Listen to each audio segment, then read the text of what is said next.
Muito bom dia a todos. Na pessoa da Sra. Vice-Presidente da Câmara Municipal da Amealhada, Filomena Pinheiro, cumprimento todos os presentes e queria agradecer, obviamente, o convite, quer para ser orador, quer para o Programa Município Amigo do Desporto ser parceiro desta excelente atividade que vamos ter aqui durante o dia e o desafio também que o Luís, representando o município, obviamente, nos colocou.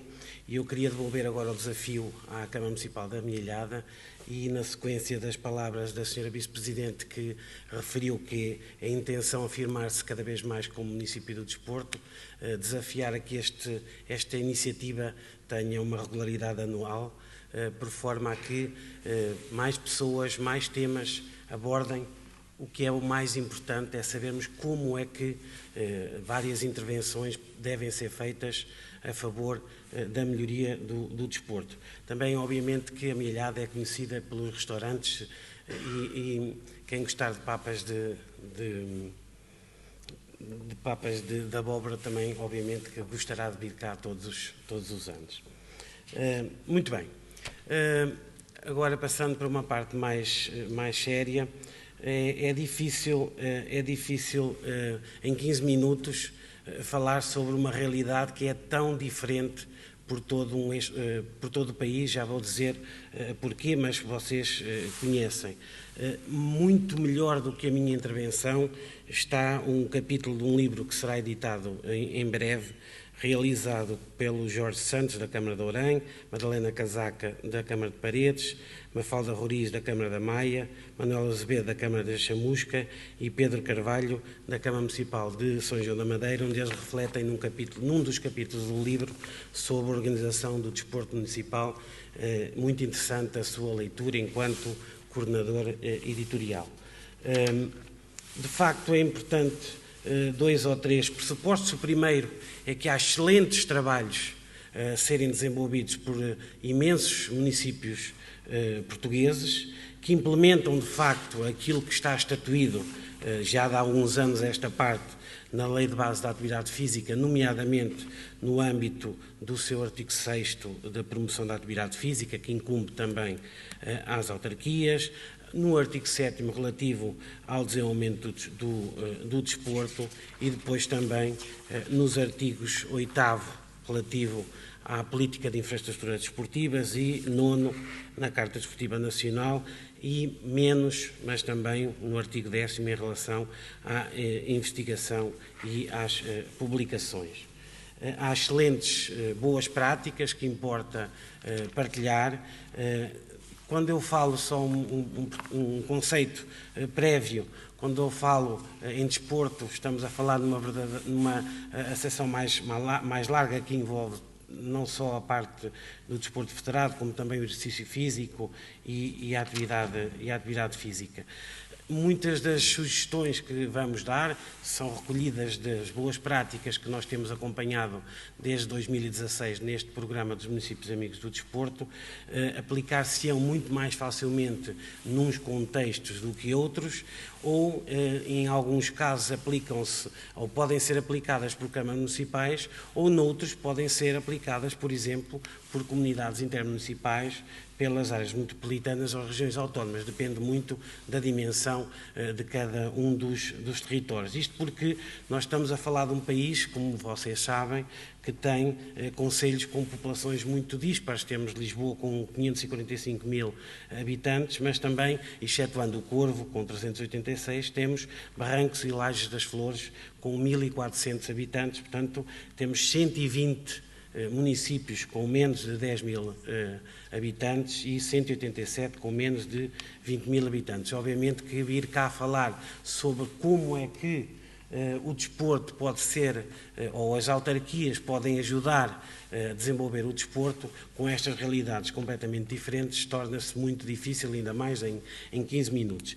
E em termos de área também temos concelhos como o de Odmira, o maior concelho em termos territoriais da Europa, com 1.721 km², Alcácer do Sal com 1.500, mas depois temos também São João da Madeira com 8 km² e entroncamento com 14 km², sendo que, por exemplo, São João da Madeira, com 8 km², tem 22.162 habitantes, que está no 108º lugar em termos de população. Quer dizer isso que há 200 concelhos que têm menos população do que São João da Madeira.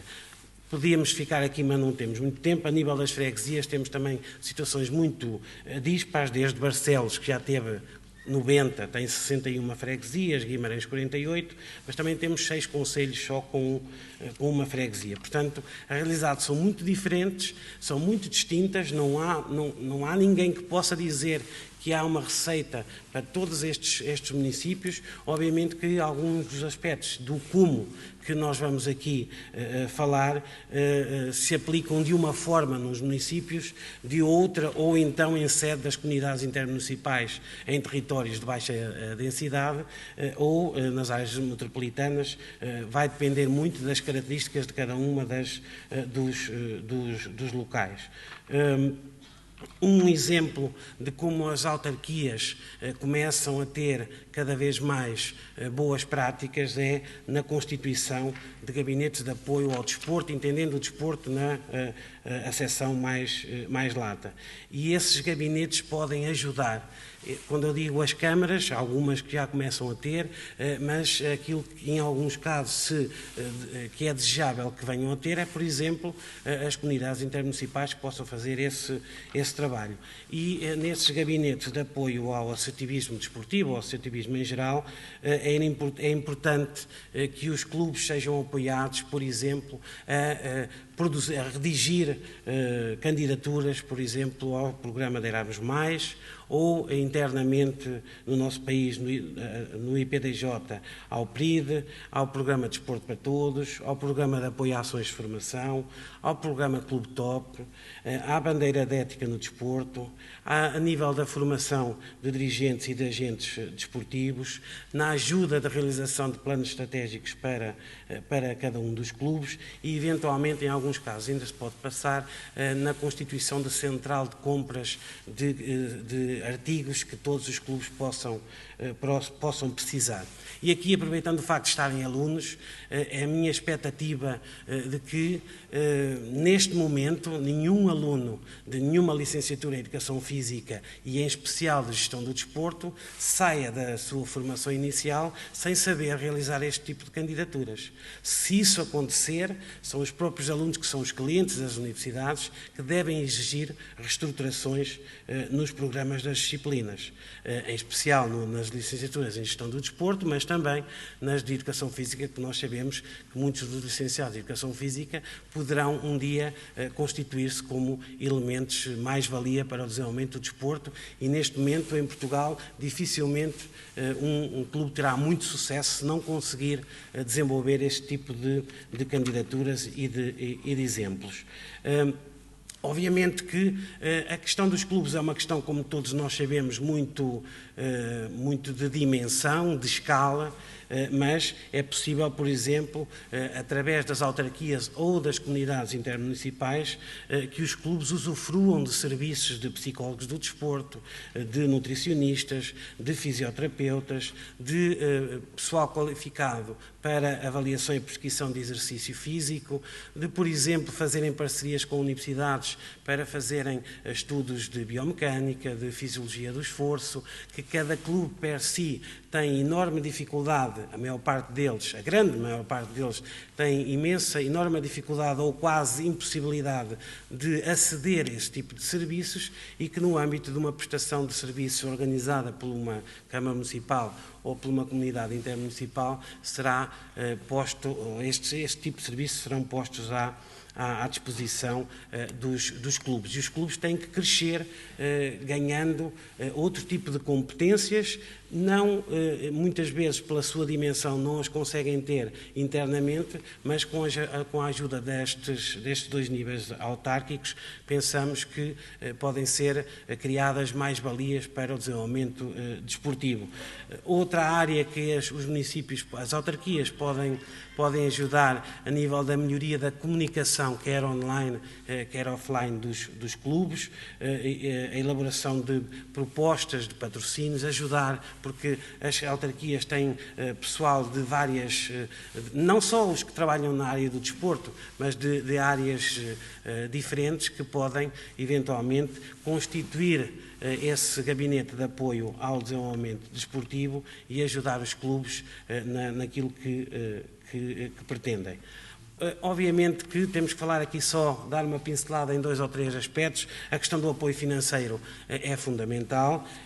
Temos aqui que perceber que, e eu ia-me esquecendo disso, os clubes têm que perceber que, se só lerem aquilo que está na Lei de Bases, que diz que no seu artigo 26º, passo a citar, são clubes desportivos as pessoas coletivas de direito privado constituídas sob a forma de associação sem fins lucrativos que tenham como escopo o fomento e a prática direta de modalidades desportivas. É difícil, em muitos casos, que os clubes tenham sucesso se só implementarem aquilo que é a Lei de Base. Obviamente que a Lei de Base é 2007, já estará em muitos aspectos desatualizada, mas os clubes têm que entrar noutro tipo de atividade que não aquele que está espelhado aqui no artigo 26º. Sabemos que mais à frente, no artigo 33º, tem a definição das associações promotoras de desporto, mas os clubes também têm que ser promotores de desporto na acessão que está aqui na Lei de Bases da atividade física e do desporto. Falávamos do apoio financeiro. Obviamente que não há desporto se neste momento era impensável os municípios, as autarquias deixarem de apoiar os clubes. O desporto terminava no nosso país, através dos contratos de programa de desenvolvimento desportivo, que vêm pelos pedidos dos clubes chamados tecnicamente planos de desenvolvimento desportivo, que devem ser bem realizados com a ajuda do tal gabinete de apoio ao desenvolvimento desportivo. Os clubes não vão pedir dinheiro a ninguém, os clubes devem ter um plano de desenvolvimento desportivo composto por vários itens e a Câmara é um parceiro fundamental e essencial para ajudar o clube a concretizar esses planos de desenvolvimento desportivo. Quando os clubes têm dinheiro ou têm problemas e põem dinheiro em cima, o dinheiro desaparece e o problema fica. Portanto, o dinheiro deve ser para implementar os planos de desenvolvimento desportivo que os clubes devem ter. E, obviamente, que aqui está nas mãos das autarquias tentar influenciar a política desportiva no seu território, por exemplo, majorando a prática feminina, majorando, em termos de apoios, a prática de populações especiais, incentivando mais ou menos uma ou outra modalidade, um tipo de modalidade ou outro, dependendo das suas características. Aqui, muito bem. Então, em termos de instalações esportivas, eu penso que vou só dar um exemplo em termos de instalações esportivas, um exemplo que já é feito em poucas, mas algumas comunidades intermunicipais. Como sabem, há necessidade, a obrigatoriedade pela lei de haver empresas certificadas para verificar a fixação das balizas e das tabelas, e há comunidades intermunicipais que adquirem esse serviço a uma das empresas e que fica depois para todas as suas autarquias, e que esse serviço fica muito mais em conta para cada uma das autarquias. Isto pode ser feito em alguns casos das câmaras para os seus clubes. Em relação à relação que deve existir entre as autarquias e a indução de práticas verdadeiramente desportivas no sistema de ensino, e às vezes quando ouço falar disso apetece-me chorar porque sou professor de Educação Física, mas sublinho em relação às verdadeiras atividades desportivas que devem ser concretizadas e não colocadas em relatório, concretizadas na prática nas nossas escolas. Há excelentes exemplos, pese embora aquilo que eu estou a dizer. Também há exemplos de câmaras, como foi aqui referenciado anteriormente, que ajudam muito a desenvolver estas práticas realmente existentes nos agrupamentos de escolas, através da disponibilização de colegas nossos para coadjuvarem e orientarem a prática destas atividades desportivas. Eu tinha muito mais coisas para dizer, e eu terminava dizendo que, essencialmente, para cumprir o tempo que me foi destinado. Essencialmente, isto são exemplos de muitos outros, então, que estão neste tal capítulo do livro e que estão em muitas candidaturas que os municípios amigos do desporto vão fazendo de vários temas ao longo destes 6 anos do programa. Compete então, ou como é que as autarquias podem ajudar o desporto, criando condições, obviamente, capacitando os profissionais, promovendo e ajudando a promover parcerias, quer intra, quer intermunicipais, inovando, obviamente, mas com 4 ou 6 orientações estratégicas. Os senhores vereadores que aqui estão, chefes de divisão, com responsabilidade de decisão, já terão até este momento decidido o que é que vão reforçar, o que é que vão intensificar, o que é que vão aumentar, o que é que vão implementar, onde é que vão inovar, o que é que vão definir, o que é que vão criar e conceber, porque sem se organizarem, sem terem um plano de melhoria e de intervenção para a sua organização, obviamente que se torna mais difícil. Mas termino como comecei, felicitando o excelente trabalho que está a ser feito em em centenas de municípios do nosso país, que têm uma intervenção sem a qual o desporto, nem hoje nem amanhã, teria o sucesso que vai tendo no nosso país. Muito obrigado.